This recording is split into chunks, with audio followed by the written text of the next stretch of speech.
When I first moved to the United States, I was shocked at some of the things that you guys pay for that should otherwise be completely free. Well, nearly 30 House Republicans have called on President-elect Trump to halt the IRS free tax filing service, Direct File, as one of his first acts in office. Led by Representative Adrian Smith and Chuck Edwards, the group sent a letter urging Trump to dismantle the program, arguing that it poses a threat to taxpayer independence and constitutes government overreach.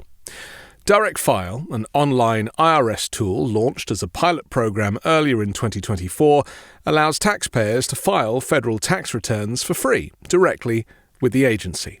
After receiving positive feedback from over 140,000 users, the IRS announced in May that it would make the service permanent, with plans to expand its availability to taxpayers in 24 states for the upcoming filing season, which typically begins in January.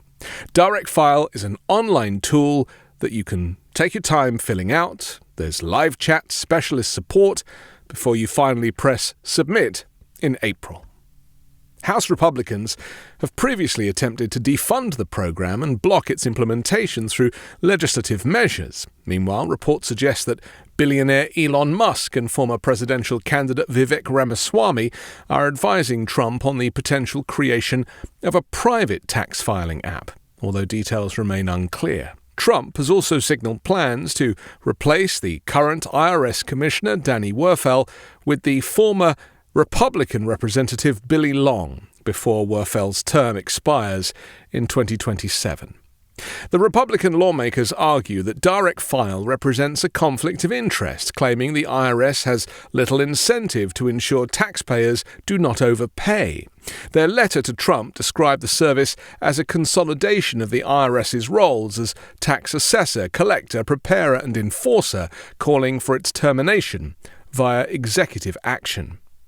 Critics, however, contend that the IRS is not acting as a tax preparer with Direct File. The tool simply guides taxpayers through the process based on the tax code, leaving the responsibility for preparing the return with the taxpayer. For free. The creation of Direct File marks a significant departure from the IRS's long-standing reliance on the Free File program, a public-private partnership established in the early 2000s. This initiative allowed commercial tax preparation companies to offer free filing options, contingent on the IRS refraining from creating its own tool.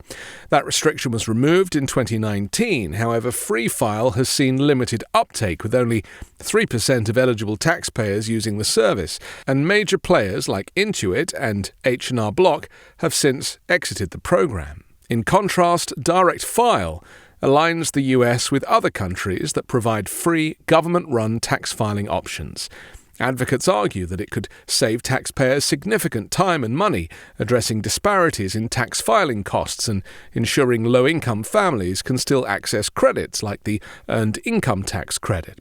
Still, critics, including some state attorneys general, have questioned the program's legality and efficiency, suggesting the IRS should instead focus on promoting Free File. Future funding for Direct File is also uncertain, with Republicans aiming to cut IRS funding allocated under the Inflation Reduction Act. Despite this, IRS Commissioner Werfel has defended the agency's authority to offer taxpayers diverse filing options, emphasizing that Direct File is intended to coexist and not replace Free File. As Trump prepares to take office, the future of Direct File hangs in the balance. However, the private sector tax prep industry spent more than $93 million on federal lobbying since the 2003 launch of the Free File program. California-based Intuit, which owns TurboTax, accounted for over $47.2 million of that federal lobbying spending since 2003, which included spending on the Free File program and a wide variety of other issues. The TurboTax parent company set a new company record for federal lobbying last year, spending nearly $3.8 million, more than it spent in any year prior. In the last 3 months alone, the tax prep company spent almost $1 million on federal lobbying. As it poured record sums into lobbying, Intuit's annual revenue topped $14.3 billion for its 2023 fiscal year, which ended in July, a 13% increase from the year before. And while Intuit spent more on lobbying than any other commercial tax prep company, others in the industry have also hired lobbyists to influence federal policy. As early as 2019, ProPublica found that tax prep companies in the IRS Free File Alliance, including Intuit, had quietly steered tax filers away from free file options by writing code to shadow ban the free file option from Google search engine results, and instead direct customers to their paid services, including services marketed as free that allegedly tricked clients into paying, even when they could, at no cost. By 2020, the Federal Trade Commission had also launched an investigation into whether Intuit tricked customers into paying for tax filing services. The FTC decision upheld a judge's order in September which found that Intuit engaged in deceptive marketing that violated federal law prohibiting unfair business practices. Intuit, the global financial technology platform that makes Intuit TurboTax, Credit Karma, QuickBooks, and MailChimp, announced financial results for the first quarter of this year, which ended on October 31st. Their revenue grew to $3.8 billion. That's growth of approximately 13 to 14% on the year before. If tax planning and filing software is this profitable, is it any wonder the parent companies pay lobbyists to prevent working Americans from filing their taxes for free like every other civilized country does? Only in America can middlemen make billions on products that should be free to the public at large. The incoming Trump administration is likely to side with the lobbyists who claim that direct file is unconstitutional and an example of government overreach. It's this kind of corporate greed that is the reason total household debt rose to an average of $17.8 trillion in the second quarter of this year, with credit card balances alone reaching a high of $1.14 trillion.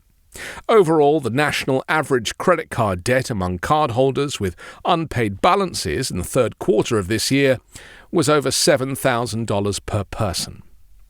The Biden administration could have done more to shout about assistance programs like direct pay. Come January, it won't take long for voters to miss these initiatives and entitlements that are likely to be abolished under the Trump regime.